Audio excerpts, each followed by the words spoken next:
सहरपुर नाम का एक छोटा सा कस्बा था जहां सुबह की अजान के साथ लोग अपनी रोजमर्रा की जिंदगी शुरू करते थे। गलियों में सब्जी वालों की आवाजें, मस्जिद से आती तिलावत की सदा और चाय की दुकानों पर गपशप का माहौल इस कस्बे की शान था। इसी कस्बे में रहता था हसन, एक छोटा सा किराने का दुकानदार। हसन की दुकान बाजार के बीचों बीच थी, जहां से हर तरह का सामान मिलता था, दाल चावल से लेकर बिस्किट और साबुन तक। हसन कोई बहुत बड़ा व्यापारी तो नहीं था, लेकिन उसकी एक खास बात थी, वो हर काम में ईमानदारी बरतता था। अगर कोई ग्राहक गलती से ज्यादा पैसे दे जाता तो हसन उसे दूर गांव तक जाकर भी लौटाता। लोग कहते, हसन भाई तुम्हारा दिल सोने का है, लेकिन हसन सिर्फ मुस्कुरा कर कहता, ये सब अल्लाह की अमानत है, हमें तो बस उसकी हिफाजत करनी है। एक दिन की बात है, सूरज डूबने को था और मगरिब की अजान होने वाली थी।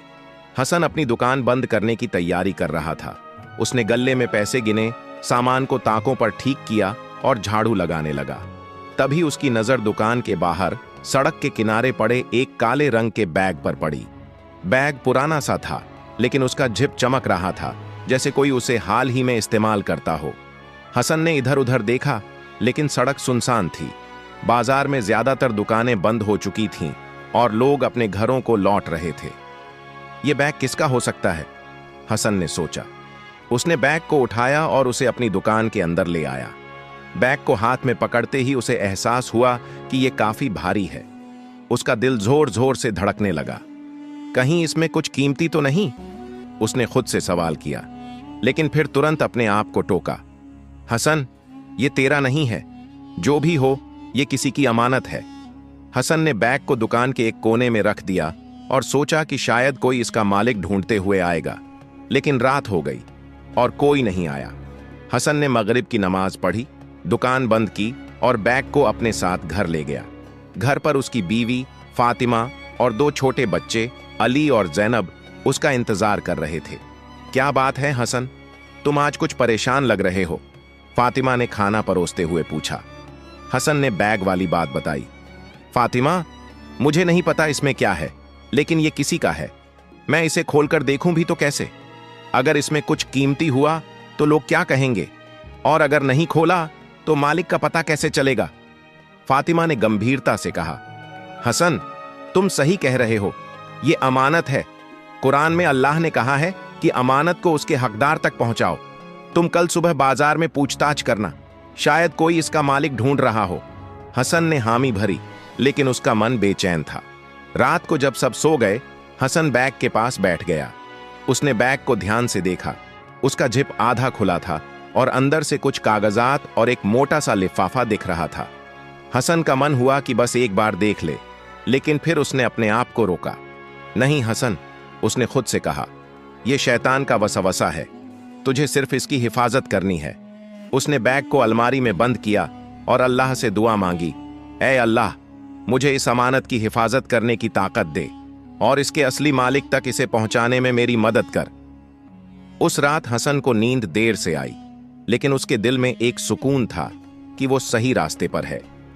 अगली सुबह सहरपुर का बाजार फिर से गुलजार था। सब्जी वालों की पुकार, साइकिल की घंटियों की आवाज और चाय की दुकान पर बैठे बुजुर्गों की बातचीत से माहौल जिंदा था। हसन ने सुबह की फज्र की नमाज पढ़ी, अल्लाह से दुआ मांगी कि बैग का मालिक मिल जाए और जल्दी जल्दी अपनी दुकान खोलने निकल पड़ा। बैग को उसने घर पर ही अलमारी में सुरक्षित रखा था, लेकिन उसका जहन उसी में उलझा था। दुकान खोलते ही हसन ने अपने पड़ोसी दुकानदार रशीद चाचा को बुलाया। रशीद चाचा बाजार के सबसे पुराने कपड़ा व्यापारी थे और उनकी बात का सब मान करते थे। हसन ने उन्हें सारी बात बताई। चाचा, कल मुझे सड़क पर यह बैग मिला। मैंने इसे खोला नहीं, लेकिन लगता है इसमें कुछ कीमती है। कोई इसका मालिक ढूंढ रहा हो तो आपने सुना कुछ? रशीद चाचा ने अपनी सफेद दाढ़ी पर हाथ फेरा और बोले, हसन, तूने सही किया जो इसे खोला नहीं। बाजार में कई लोग आते जाते हैं, मैं अपने ग्राहकों से पूछता हूं। तू भी इधर उधर खबर कर, और हां, मस्जिद में जाकर मौलवी साहब को बता दे, शायद कोई वहां इसका जिक्र करे। हसन ने सिर हिलाया और फौरन काम पर लग गया। उसने बाजार की हर दुकान पर जाकर पूछा। सब्जी वाले अब्दुल से लेकर पान की दुकान चलाने वाले शफीक भाई तक सबको बैग की बात बताई, लेकिन कोई सुराग नहीं मिला। कुछ दुकानदारों ने मजाक भी उड़ाया। शफीक भाई ने हंसते हुए कहा, अरे हसन, अगर बैग में पैसे हों तो आधे आधे बांट लेंगे, इतना ईमानदार बनने की जरूरत नहीं। हसन सिर्फ मुस्कुराया और बोला, शफीक भाई, ये मजाक की बात नहीं, अल्लाह देख रहा है। दोपहर तक हसन थक गया था, लेकिन उसने हार नहीं मानी। वो मस्जिद पहुंचा, जहां जोहर की नमाज के बाद मौलवी साहब लोगों से मिलते थे। मौलवी साहब, जिनका नाम मुफ्ती यूसुफ था, एक नेक और समझदार इंसान थे। हसन ने उन्हें सारी बात बताई। मुफ्ती साहब ने गंभीरता से सुना और बोले, हसन, तूने बहुत अच्छा किया जो इस अमानत को अपने पास रखा और खोजबीन शुरू की। कुरान में अल्लाह ने फरमाया है कि जो अमानत की हिफाजत करता है उसे अल्लाह इनाम देता है। मैं नमाज के बाद ऐलान करूंगा कि किसी का बैग मिला है। तू भी अपने आसपास के गांवों में खबर फैला। हसन को थोड़ा सुकून मिला। उसने मस्जिद में नमाज पढ़ी और फिर बाजार वापस आ गया। लेकिन जैसे ही वो अपनी दुकान पर पहुंचा, उसे एक अजीब सी हलचल दिखी। कुछ लोग उसकी दुकान के बाहर खड़े थे और उनमें से एक आदमी जोर जोर से बोल रहा था। हसन ने पास जाकर देखा तो वो आदमी गुस्से में था। उसका नाम वसीम था, जो कस्बे के बाहर एक गांव में रहता था और कभी कभी बाजार में सामान खरीदने आता था। हसन, सुना है तुझे कोई बैग मिला है? वसीम ने गुस्से में कहा। वो मेरा बैग है, कहां है वो? तूने खोला तो नहीं ना? हसन ने शांति से जवाब दिया। वसीम भाई, हाँ, मुझे एक बैग मिला है, लेकिन मैंने उसे खोला नहीं। तुम बताओ बैग कैसा है और उसमें क्या क्या है, मैं अभी लाकर देता हूं। वसीम ने जल्दी जल्दी बैग का ब्यौरा दिया। वो काला बैग है, जिप वाला, उसमें मेरे कुछ कागजात हैं और हाँ, कुछ पैसे भी। उसकी आवाज में हिचकिचाहट थी, जैसे वो पूरा सच नहीं बता रहा हो। हसन ने गौर किया कि वसीम की बातों में कुछ कमी थी। उसने कहा, ठीक है, मैं घर से बैग लाता हूं, लेकिन तुम्हें साबित करना होगा कि यह तुम्हारा है। वसीम ने गुस्से में सिर हिलाया, लेकिन हसन के चेहरे पर शांति थी। वो समझ गया था कि मामला इतना साधारण नहीं है। उसने रशीद चाचा को बुलाया और उनसे कहा कि वो उसके साथ घर चलें। रशीद चाचा ने हामी भरी और दोनों हसन के घर की ओर निकल पड़े। रास्ते में रशीद चाचा ने हसन से कहा, बेटा, तू सावधान रहना, वसीम की बातों में कुछ गड़बड़ लग रही है। अगर वो बैग उसका नहीं हुआ तो तुझे और सतर्क होना पड़ेगा। घर पहुंचकर हसन ने अलमारी से बैग निकाला। उसने फिर से उसे खोलने की कोशिश नहीं की, लेकिन बैग को देखकर उसका दिल जोर जोर से धड़क रहा था। क्या वसीम सचमुच इसका मालिक है या ये कोई और खेल है? हसन ने बैग को हाथ में उठाया और रशीद चाचा के साथ दुकान की ओर चल पड़ा। रास्ते में उसने अल्लाह से दुआ मांगी, ऐ अल्लाह, मुझे सच का साथ देने की ताकत दे। अमानत तेरी है, इसे सही हाथों तक पहुंचाने में मेरी मदद कर। दुकान पर पहुंचते ही हसन ने देखा कि वसीम अब और बेचैन हो रहा था। उसने बैग देखते ही कहा, हाँ, यही है, दे दो मुझे। लेकिन हसन ने शांति से कहा, वसीम भाई, पहले तुम कुछ सवालों के जवाब दो। इस बैग में क्या क्या है और तुमने इसे कहां खोया था?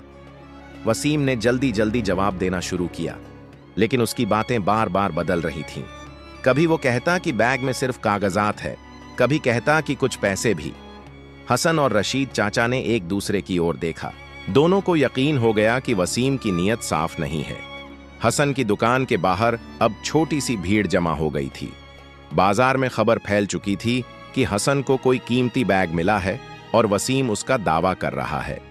कुछ लोग वसीम का साथ दे रहे थे तो कुछ हसन की ईमानदारी की तारीफ कर रहे थे।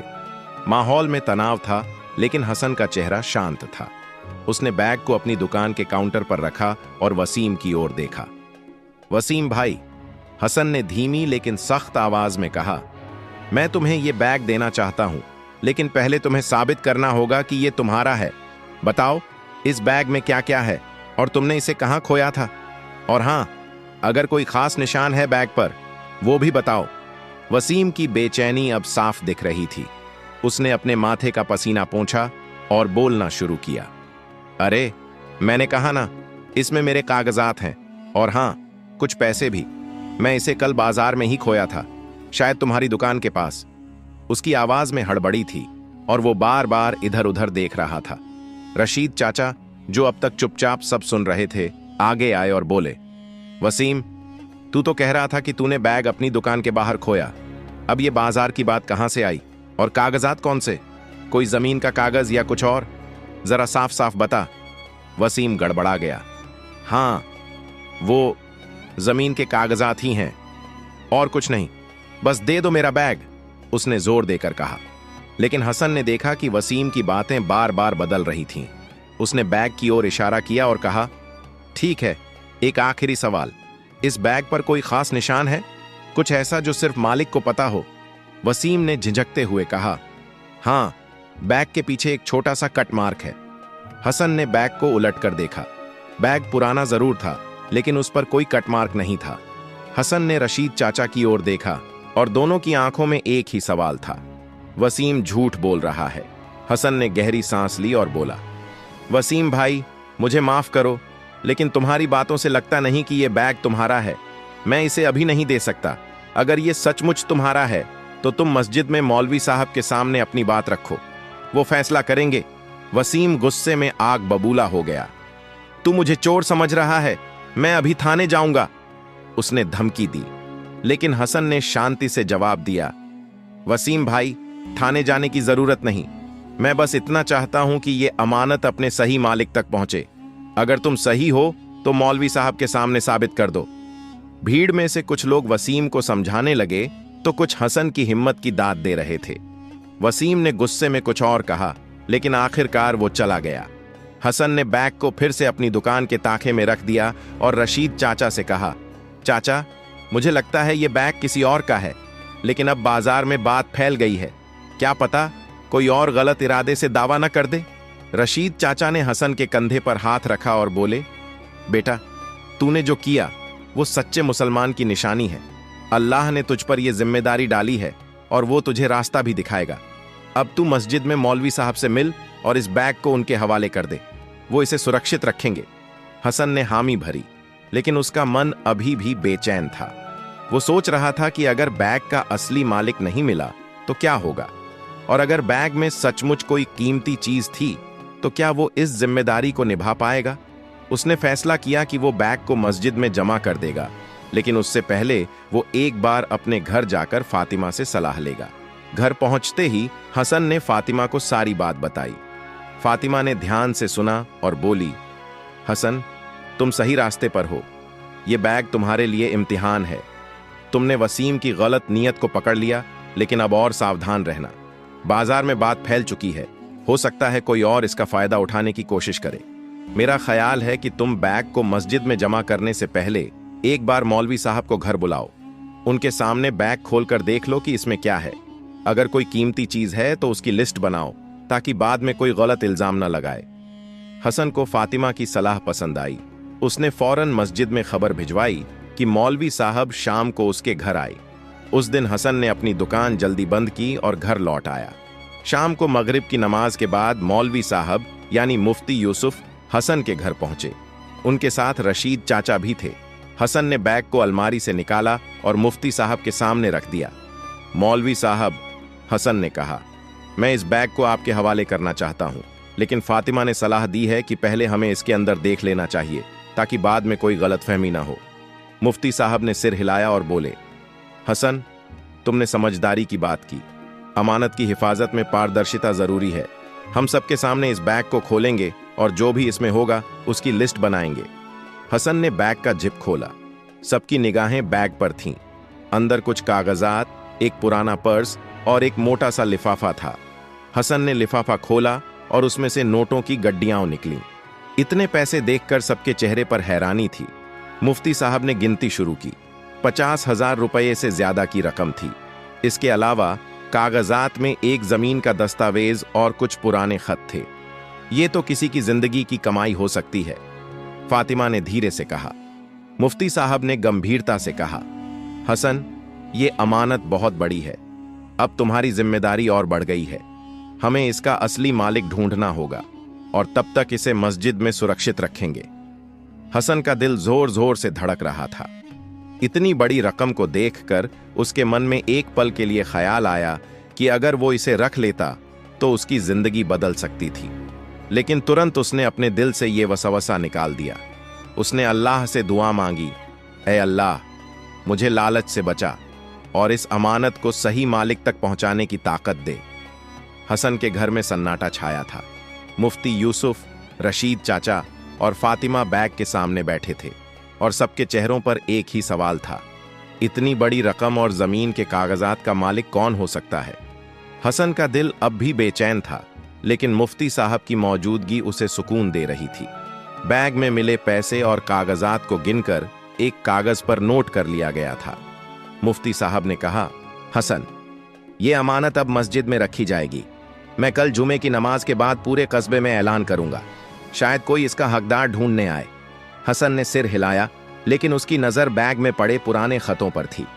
वो खत मुड़े हुए थे, जैसे किसी ने उन्हें बार बार पढ़ा हो। उसने मुफ्ती साहब से इजाजत मांगी। मौलवी साहब, क्या मैं इन खतों को पढ़ सकता हूं? शायद इनमें कोई सुराग मिले कि यह बैग किसका है। मुफ्ती साहब ने सोचकर कहा, हसन, अगर खतों से मालिक का पता चल सकता है तो पढ़ना ठीक है, लेकिन इसे सिर्फ सुराग के लिए पढ़ो, किसी की निजी बातों को जाहिर न करना। हसन ने हामी भरी और एक खत को सावधानी से खोला। खत की स्याही कुछ धुंधली हो चुकी थी, लेकिन लिखावट साफ थी। उसने पढ़ना शुरू किया। खत एक औरत की ओर से लिखा गया था, जो अपने भाई को संबोधित कर रही थी। उसमें लिखा था, अजीज भाईजान, अस्सलामु अलैकुम। मैं तुम्हें यह खत उस उम्मीद में लिख रही हूं कि तुम खैरियत से हो। मां की तबीयत अब ठीक नहीं रहती। डॉक्टर कहते हैं कि ऑपरेशन के लिए 50,000 रुपये चाहिए। मैंने अपनी जमीन बेचने का फैसला किया है। कागजात तैयार हैं और कुछ पैसे मैंने जमा किए हैं। अगर तुम मदद कर सको तो मेहरबानी होगी। अल्लाह तुम्हें जज़ा दे। तुम्हारी बहन रुकैया। हसन की आंखें नम हो गईं। उसने खत को फातिमा और मुफ्ती साहब को दिखाया। फातिमा ने खत पढ़ते ही कहा, हसन, ये बैग किसी रुकैया का हो सकता है और ये पैसे शायद वो अपनी मां के इलाज के लिए जमा कर रही थी। मुफ्ती साहब ने गंभीरता से कहा, हसन, ये खत एक बड़ा सुराग है, लेकिन हमें रुकैया को ढूंढना होगा। क्या खत में कोई पता या गांव का जिक्र है? हसन ने खत को फिर से देखा, लेकिन उसमें कोई साफ पता नहीं था। सिर्फ इतना लिखा था कि रुकैया सहरपुर के पास किसी गांव में रहती है। रशीद चाचा, जो अब तक चुप थे, बोले, हसन, सहरपुर के आसपास कई गांव हैं, लेकिन रुकैया नाम यहां आम है। हमें और खोजबीन करनी होगी। मैं अपने पुराने ग्राहकों से पूछूंगा, शायद कोई इस नाम की औरत को जानता हो। हसन ने फैसला किया कि वो अगले दिन आसपास के गांवों में जाकर पूछताछ करेगा। उस रात बैग को मुफ्ती साहब अपने साथ मस्जिद ले गए ताकि वो सुरक्षित रहे। हसन और फातिमा ने बच्चों को सुलाया और देर तक इस बारे में बात करते रहे। फातिमा ने कहा, हसन, मुझे लगता है कि अल्लाह ने तुम्हें इस बैग की हिफाजत के लिए चुना है। अगर ये रुकैया की मां के इलाज के पैसे हैं तो तुम्हारी मेहनत किसी की जिंदगी बचा सकती है। हसन ने मुस्कुराकर कहा, फातिमा, मैं बस इतना चाहता हूं कि ये अमानत अपने हकदार तक पहुंचे, बाकी अल्लाह की मर्जी। अगली सुबह हसन जल्दी उठा। उसने फज्र की नमाज पढ़ी और आसपास के गांवों में खोजबीन शुरू कर दी। वो पहले करीबी गांव नूरपुर गया। वहां उसने गांव के चौधरी और कुछ बुजुर्गों से रुकैया नाम की औरत के बारे में पूछा, लेकिन किसी को ऐसी कोई औरत याद नहीं थी। हसन ने हार नहीं मानी। वो अगले गांव रहीमगंज पहुंचा। वहां एक चाय की दुकान पर कुछ लोग बैठे थे। हसन ने उनसे बात शुरू की और रुकैया का जिक्र किया। एक बुजुर्ग ने अपनी टोपी ठीक करते हुए कहा, रुकैया? हाँ, मुझे याद है। रहीमगंज में एक रुकैया थी जो अपनी बीमार मां के साथ रहती थी, लेकिन वो तो कुछ महीने पहले कहीं और चली गई, शायद शहर। हसन का दिल जोर से धड़का। उसने पूछा, क्या आप कुछ और बता सकते हैं? उनकी मां की तबीयत कैसी थी या वो कहां गई? बुजुर्ग ने सिर खुजलाया और बोला, बेटा, मुझे बस इतना याद है कि रुकैया बहुत परेशान थी। उसकी मां को कोई गंभीर बीमारी थी। वो जमीन बेचने की बात कर रही थी, लेकिन वो कहां गई ये मुझे नहीं पता। हसन ने उस बुजुर्ग का शुक्रिया अदा किया और वापस सहरपुर लौट आया। उसने मस्जिद में मुफ्ती साहब को सारी बात बताई। मुफ्ती साहब ने कहा, हसन, तूने अच्छा काम किया। अब हमें शहर में खोजबीन करनी होगी।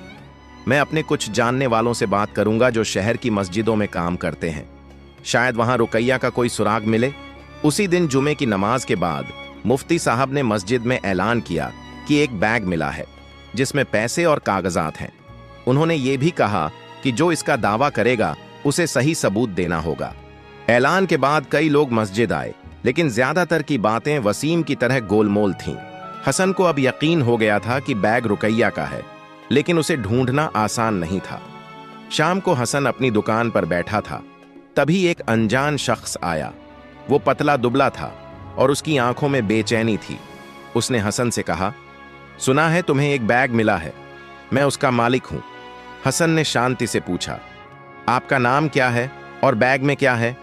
उस शख्स ने कहा, मेरा नाम यासिर है, बैग में मेरे कुछ कागजात और पैसे हैं। हसन ने गौर से उसे देखा। यासिर की बातों में कुछ सच्चाई सी लग रही थी, लेकिन हसन अब किसी पर जल्दी भरोसा नहीं करना चाहता था। उसने कहा, यासिर भाई, आपको मस्जिद में मौलवी साहब से मिलना होगा, बैग उनके पास है। यासिर ने सिर हिलाया, लेकिन जाने से पहले उसने कुछ ऐसा कहा जो हसन के दिल को छू गया। हसन, अगर वो बैग मेरा है तो उसमें एक खत होगा, मेरी बहन रुकैया का लिखा हुआ। हसन की आंखें चौड़ी हो गईं। क्या यासिर वही भाई है जिसे रुकैया ने खत लिखा था? हसन की दुकान पर यासिर का आना किसी झटके से कम नहीं था। जब यासिर ने रुकैया के खत का जिक्र किया तो हसन का दिल जोर जोर से धड़कने लगा। क्या ये वही यासिर है जिसे रुकैया ने खत लिखा था? हसन ने अपनी बेचैनी को काबू में किया और शांति से कहा, यासिर भाई, आप मस्जिद में मौलवी साहब से मिलें, बैग उनके पास है और वो इसका मालिक तय करेंगे। लेकिन पहले मुझे ये बताइए, आप रुकैया को कैसे जानते हैं? यासिर की आंखें नम हो गईं। उसने गहरी सांस ली और बोला, रुकैया मेरी छोटी बहन है। हम सहरपुर के पास रहीमगंज गांव में रहते थे। कुछ महीने पहले हमारी मां की तबीयत बहुत खराब हो गई। डॉक्टरों ने कहा कि ऑपरेशन के लिए 50,000 रुपये चाहिए। रुकैया ने अपनी जमीन बेचने का फैसला किया और कुछ पैसे जमा किए। उसने मुझे खत लिखकर मदद मांगी थी, लेकिन मैं उस वक्त शहर में था और मेरे पास इतने पैसे नहीं थे। हसन ने ध्यान से सुना। यासिर की बातों में सच्चाई की झलक थी, लेकिन वो अभी भी सावधान था। उसने पूछा, फिर बैग कैसे खोया और रुकैया अब कहां है? यासिर ने सिर झुकाकर कहा, रुकैया बैग लेकर शहर गई थी ताकि जमीन के कागजात बेचने के लिए वकील से मिले, लेकिन रास्ते में उसका बैग खो गया। वो बहुत परेशान हो गई। उसने मुझे बताया और मैं तुरंत सहरपुर आया। हमने बाजार में बहुत ढूंढा, लेकिन बैग नहीं मिला। रुकैया अब शहर में अपनी मां के साथ एक छोटे से किराए के मकान में रह रही है। मां की हालत और खराब हो रही है और हमारे पास अब कोई रास्ता नहीं बचा। हसन का दिल पिघल गया। उसे रुकैया के खत की वो लाइनें याद आईं जिसमें उसने अपनी मां के इलाज की बात लिखी थी। उसने यासिर से कहा, यासिर भाई, आप मेरे साथ मस्जिद चलें। चाहता हूं कि मौलवी साहब आपकी बात सुने। अगर आप सच कह रहे हैं तो इंशाअल्लाह बैग आपको मिल जाएगा। यासिर ने हामी भरी और दोनों मस्जिद की ओर चल पड़े। रास्ते में हसन ने यासिर से और सवाल किए। उसने पूछा, बैग में और क्या क्या था? कोई खास निशान या चीज जो सिर्फ आपको पता हो? यासिर ने तुरंत जवाब दिया, बैग में रुकैया का खत था, जमीन के कागजात और 50,000 रुपए से ज्यादा की रकम। और हां, बैग के अंदर एक छोटा सा लाल रुमाल है जिस पर रुकैया ने अपना नाम कढ़ाई किया था। हसन को याद आया कि जब बैग खोला गया था तो उसमें एक लाल रुमाल था। उसका दिल अब यकीन करने को तैयार था कि यासिर सच बोल रहा है, लेकिन वो कोई जल्दबाजी नहीं करना चाहता था। मस्जिद पहुंचकर दोनों ने मुफ्ती यूसुफ से मुलाकात की। हसन ने यासिर की सारी बात बताई और यासिर ने भी अपनी कहानी दोहराई। मुफ्ती साहब ने गंभीरता से सुना और बोले, यासिर, तुम्हारी बात में सच्चाई नजर आती है, लेकिन हमें यकीन करना होगा। बैग यहां मस्जिद में है, मैं इसे अभी लाता हूं और तुम्हें कुछ सवालों के जवाब देने होंगे। मुफ्ती साहब बैग ले आए और यासिर से पूछा, बताओ बैग में क्या क्या है और कोई ऐसी चीज जो सिर्फ मालिक को पता हो? यासिर ने वही बात दोहराई, खत, कागजात, पैसे और लाल रुमाल। मुफ्ती साहब ने बैग खोला और रुमाल निकाला। उस पर कढ़ाई से लिखा था, रुकैया। मुफ्ती साहब ने यासिर की ओर देखा और कहा, लगता है तुम सच कह रहे हो, लेकिन एक आखिरी सबूत, क्या तुम रुकैया को यहां बुला सकते हो? अगर वो खुद आएगी तो हमें पूरा यकीन हो जाएगा। यासिर ने सिर हिलाया और बोला, मौलवी साहब, मैं उसे कल सुबह लेकर आऊंगा। वो शहर में है और मैं उसे लेने जाऊंगा। मुफ्ती साहब ने हामी भरी और बैग को फिर से मस्जिद के सुरक्षित कमरे में रख दिया। हसन को अब सुकून मिल रहा था कि शायद अमानत अपने हकदार तक पहुंचने वाली है, लेकिन उसके मन में एक डर भी था। क्या वसीम या कोई और इस बीच कोई परेशानी खड़ी करेगा? उस रात हसन घर लौटा और फातिमा को सारी बात बताई। फातिमा ने मुस्कुराकर कहा, हसन, तुमने जो किया वो बहुत बड़ा काम है। अगर ये बैग रुकैया का है तो तुमने उसकी मां की जिंदगी बचाने में मदद की। अल्लाह तुम्हें जजा देगा। हसन ने सिर्फ इतना कहा, फातिमा, मैंने बस वही किया जो एक मुसलमान को करना चाहिए। अगली सुबह हसन मस्जिद पहुंचा। वहां पहले से ही कुछ लोग जमा थे, क्योंकि बैग की खबर पूरे कस्बे में फैल चुकी थी। मुफ्ती साहब और रशीद चाचा भी मौजूद थे। थोड़ी देर बाद यासिर आया और उसके साथ एक औरत थी। वो रुकैया थी। उसका चेहरा थका हुआ था, लेकिन आंखों में उम्मीद की चमक थी। रुकैया ने मुफ्ती साहब को सलाम किया और बोली, मौलवी साहब, मेरा नाम रुकैया है। ये बैग मेरा है। मैंने इसे शहर जाते वक्त सहरपुर के बाजार में खोया था। उसमें मेरी मां के इलाज के पैसे और जमीन के कागजात थे। मुफ्ती साहब ने रुकैया से कुछ सवाल किए। उसने बैग का पूरा ब्यौरा दिया, रुमाल, खत और पैसे की सही रकम। उसने ये भी बताया कि बैग का जिप आधा टूटा हुआ है, जो हसन को याद था। मुफ्ती साहब ने बैग की जांच की और सबको यकीन हो गया कि रुकैया ही असली मालिक है। लेकिन तभी मस्जिद के बाहर से हंगामा सुनाई दिया। वसीम फिर से आया था और इस बार वो कुछ लोगों के साथ था। उसने चिल्लाकर कहा, यह बैग मेरा है, तुम लोग मुझे धोखा दे रहे हो। मस्जिद के बाहर वसीम का हंगामा सुनकर सबके चेहरे पर तनाव छा गया। वो अपने साथ कुछ लोगों को लाया था जो जोर जोर से बोल रहे थे, हसन ने बैग चुराया है, वो इसे किसी और को दे रहा है। रुकैया और यासिर डर के मारे एक दूसरे की ओर देखने लगे। हसन का दिल धड़क रहा था, लेकिन उसने अपने आप को संभाला। मुफ्ती यूसुफ ने हाथ उठाकर सबको शांत किया और सख्त आवाज में कहा, यह मस्जिद है, अल्लाह का घर। यहां कोई हंगामा नहीं होगा। जो भी सच बोल रहा है उसे साबित करने का मौका मिलेगा। वसीम को अंदर बुलाया गया। उसने फिर वही बात दोहराई, ये बैग मेरा है, मैंने इसे बाजार में खोया था। हसन और मौलवी साहब मिलकर इसे किसी और को दे रहे हैं। मुफ्ती साहब ने शांति से पूछा, वसीम, तुमने पहले कहा था कि बैग में कागजात और कुछ पैसे हैं। अब जरा साफ साफ बताओ, कितने पैसे और कौन से कागजात? और हां, बैग में कोई खास निशान या चीज? वसीम गड़बड़ा गया। उसने हड़बड़ी में कहा, पैसे हां, 40-50 हजार होंगे, और कागजात मेरे दुकान के बिल हैं। उसकी बातें सुनकर मस्जिद में मौजूद लोग आपस में खुसुर पुसुर करने लगे। रशीद चाचा ने आगे बढ़कर कहा, वसीम, तू पहले कह रहा था कि बैग में जमीन के कागजात हैं, अब दुकान के बिल कहां से आए? और बैग का कोई निशान क्यों नहीं बता पा रहा? वसीम का चेहरा लाल हो गया। वो कुछ और बोलने ही वाला था कि मुफ्ती साहब ने रुकैया को बुलाया। रुकैया बेटी, तुम बताओ, बैग में क्या क्या है और तुमने इसे कहां खोया था? रुकैया ने डरते डरते लेकिन साफ आवाज में कहा, मौलवी साहब, इस बैग में मेरे जमीन के कागजात, 55,000 रुपये, मेरा लिखा हुआ एक खत और एक लाल रुमाल है जिस पर मेरा नाम खड़ा है। मैंने इसे सहरपुर के बाजार में खोया जब मैं शहर जा रही थी। बैग का जिप आधा टूटा हुआ है। मुफ्ती साहब ने बैग को फिर से खोला और रुकैया की हर बात की जांच की। रुमाल, खत, कागजात और पैसे की रकम सब कुछ वैसा ही था जैसा रुकैया ने बताया।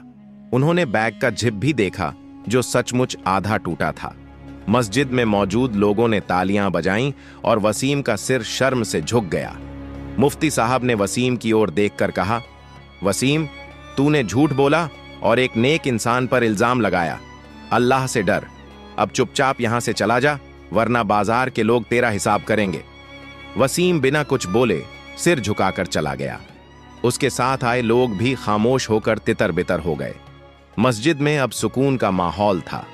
मुफ्ती साहब ने बैग रुकैया को सौंप दिया और कहा, बेटी, ये तुम्हारी अमानत है। हसन की ईमानदारी और अल्लाह की मेहरबानी से ये तुम तक पहुंची। अपनी मां का इलाज करवाओ और अल्लाह से दुआ करो। रुकैया की आंखों से आंसू बह रहे थे। उसने हसन की ओर देखा और बोली, हसन भाई, तुमने मेरी मां की जिंदगी बचा ली। मैं और यासिर तुम्हारे इस एहसान को कभी नहीं भूलेंगे।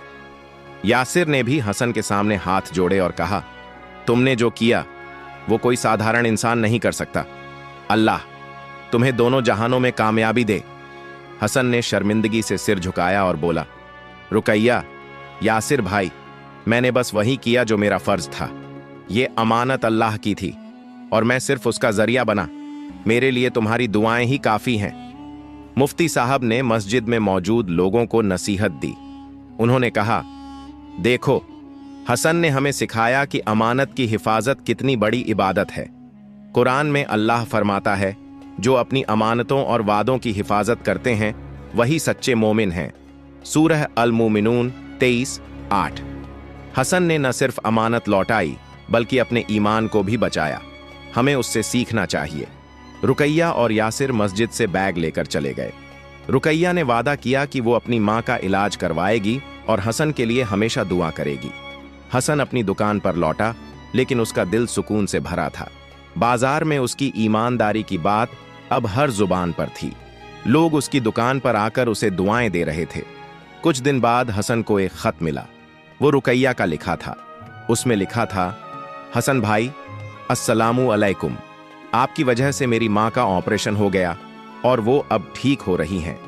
हमने जमीन नहीं बेची क्योंकि आपके जैसे नेक इंसान की दुआओं ने हमारी मुश्किल आसान कर दी। अल्लाह आपको और आपके परिवार को हमेशा खुश रखे। आपकी बहन रुकैया।